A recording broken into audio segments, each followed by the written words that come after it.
আজ দুপুরে ভাতের সাথে প্রথমেই নিয়েছিলাম ঢেঁড়স ভাজি। ঢেঁড়স ভাজি এখন খেতে তেমন ভালো লাগে না, ঢেঁড়স একটু শক্ত হয়ে যাইতেছে। তো যাই হোক, খেতে যেহেতু হবেই, প্রথমে বিসমিল্লাহ আমি ভাজি দিয়েই করি। আর ভাজিটা দিয়ে ভাত শেষ করার পর আমি পাতে নিয়েছিলাম একটা ছোট মাছের তরকারি, যেটা হচ্ছে আমি আলু আর বেগুন দিয়ে, নদীর যে ছোট বেলে মাছ আমাদের বাসায় কয়েকদিন আগে কিনে আনা হয়েছিল, সেটা চচ্চড়ি করেছিলাম। এটা কিন্তু খেতে বেশ মজার হয়।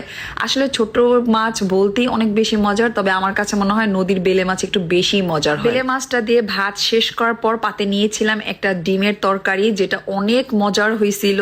আসলে প্রতিদিন মাছ ভাত খেতে খেতে একটু একঘেয়েমি হয়ে গেলে মাঝে সাঝে এমন ডিমের কারি করলে খেতে অনেক বেশি ভালো লাগে।